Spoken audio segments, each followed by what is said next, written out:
करेंगे कि आखिरकार इबादत गाह को, यानी कि जहां पर शिक्षा देनी थी मासूम बच्चों को, वहां पर किस तरीके से उन्हें परेशान किया जा रहा है और किस तरीके से वजूखाना वहां पर बना दिया गया, सुबह सवेरे बच्चों को उठा दिया जाता है, शिक्षा के अलावा और सब कुछ मदरसे में हो रहा है। क्या है पूरी अपडेट, क्या है पूरी खबर, आपको दिखाते हैं इस रिपोर्ट में।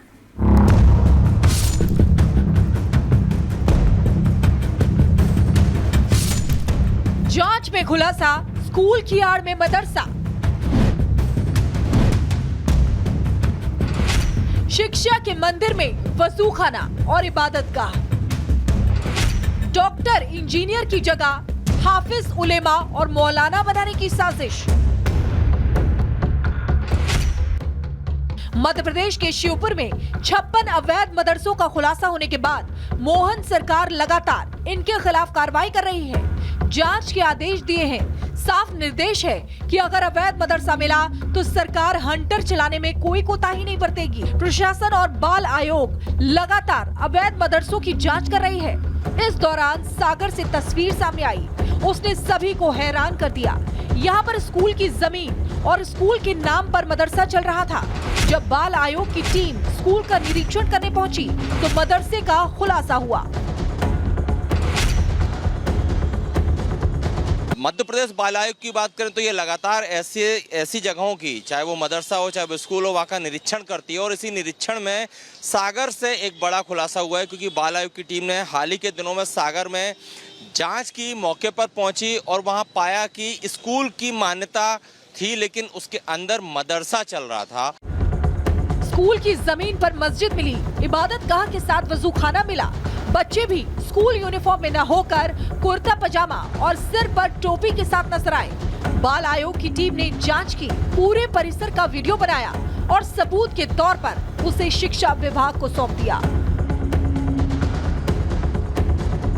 एक तो उनको 8वीं तक की मान्यता थी स्कूल संचालन करने की।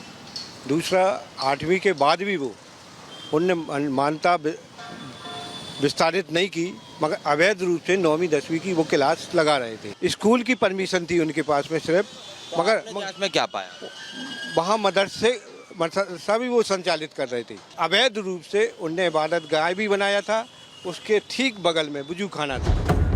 बाल आयोग की जांच में पता चला कि स्कूल के नाम पर बच्चों को जिहादी शिक्षा दी जा रही थी। धर्म के नाम पर बच्चों में कट्टरता भरी जा रही थी। बिल्कुल अपने धार्मिक जो शिक्षा थी वो शिक्षा वहाँ बच्चे को ग्रहण कर रहे थे। कि हमने पूछा बच्चों से क्या बनना चाहती हो, कौन डॉक्टर बनना, कौन टीचर बनेगा, उन सबका ये कहना था कि हम हाफिज बनेंगे, उलेमा बनेंगे, मौलाना बनेंगे। इस तरीके से उन्होंने जब कहा तो वहाँ एक धार्मिक शिक्षा ही दी जा रही थी स्कूल के नाम। यही नहीं, वहाँ पर बच्चों के साथ जबरदस्ती का भी खुलासा हुआ। जांच टीम ने पाया कि उन पर नमाज पढ़ने के लिए दबाव बनाया जा रहा था। इसके साथ ही छुट्टी का दिन भी जुमे के लिए रखा गया था। बच्चों को सुबह 5 बजे जगाया जाता था, फोर्सली जगाया जाता था, बल्कि उनको डांट डपट और मारपीट तक की जाती थी। हमें एक ऐसा वीडियो मिला था जिस वीडियो में बच्चे कह रहे थे कि हमें सुबह से जगाया जाता है, नहीं जगते तो मारपीट की जाती है, डांट डपट की जाती है।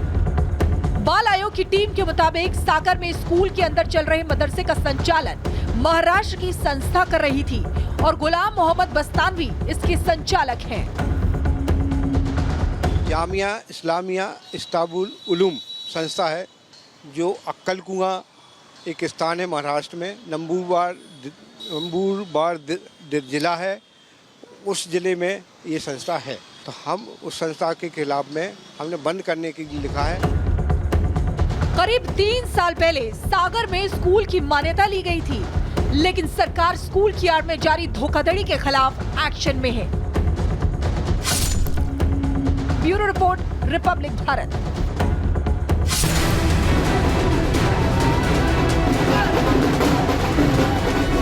काम किया है, काम करेंगे। मुख्यमंत्री श्री नायब सिंह सैनी वो लाडवा से लड़ेंगे। सभी प्रमुख लोगों की सीटें अपनी अपनी तय कर दी गई हैं।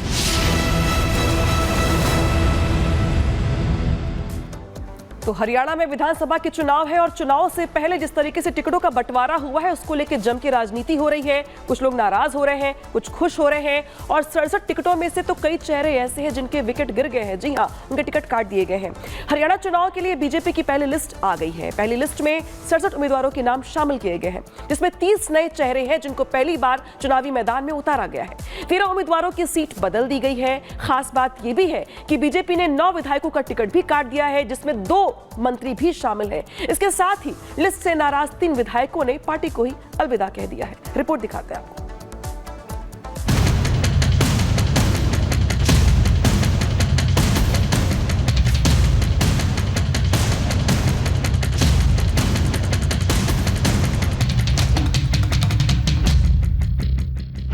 हरियाणा चुनाव के लिए राज्य ने नाम सुझाए तो दिल्ली में बैठे संसदीय बोर्ड ने चर्चा कर नामों पर मुहर लगाई।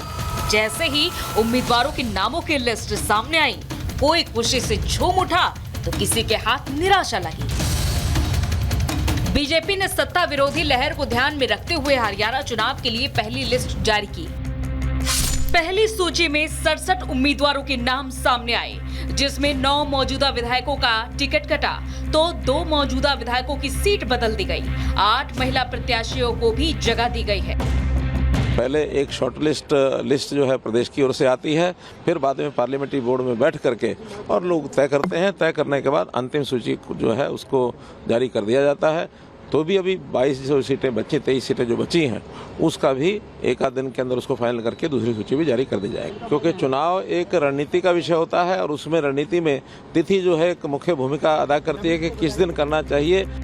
बीजेपी स्पेशल 67 की लिस्ट में कुछ बदलाव भी किए गए हैं और हर वर्ग के साथ जाति समीकरण को भी ध्यान में रखा गया है। 40 सीटों के उम्मीदवार बदले गए हैं। 56 गैर जाट और 11 जाट उम्मीदवार मैदान में उतारे गए हैं। 2 पूर्व सांसदों और 1 राज्यसभा सांसद को टिकट दिया गया है। 27 नए चेहरों को मौका दिया गया है। कबड्डी टीम के पूर्व कैप्टन दीपक हुड्डा को टिकट दिया गया है और इसके साथ ही बीजेपी ने कई दल बदलुओं को भी मौका दिया है। लिस्ट की सबसे खास चर्चा सीएम नायब सिंह सैनी की सीट बदलने को लेकर हो रही है। नायब सिंह सैनी करनाल से विधायक हैं, लेकिन इस बार उन्हें कुरुक्षेत्र लोकसभा की लाडवा सीट से चुनावी मैदान में उतारा गया है।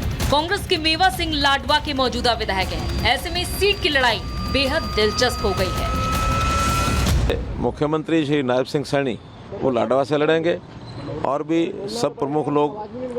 सभी प्रमुख लोगों की सीटें अपनी अपनी तय कर दी गई हैं और 5 से 12 तक सब लोग अपना अपना नॉमिनेशन करेंगे। इस बार के हरियाणा चुनाव को जीतने के लिए बीजेपी किसी भी तरह का रिस्क नहीं लेना चाहती है। लिहाजा 3 मंत्रियों समेत 8 विधायकों का टिकट कटा है, जिसमें मंत्री रणजीत चौटाला, मंत्री विशंबर वाल्मीकि और मंत्री संदीप सिंह के नाम है। इस बार टिकट न मिलने से नाराज विधायकों और नेताओं ने पार्टी से किनारा कर सभी पदों से इस्तीफा दे दिया है, जिसमें रतिया से विधायक लक्ष्मण नापा, पूर्व मंत्री कर्णदेव कंबोज और नेता सुखविंदर मांडी का नाम शामिल है। लक्ष्मण नापा का टिकट काटकर बीजेपी ने पूर्व सांसद सुनीता दुग्गल को मैदान में उतारा है। अब देखना ये होगा कि बीजेपी ने जिन चेहरों पर भरोसा जताते हुए पहली बार टिकट दिया है, वो उनके फैसलों पर कितना खरे उतरते हैं, ये नतीजे से साफ हो जाएगा। Bureau report, Republic Bharat.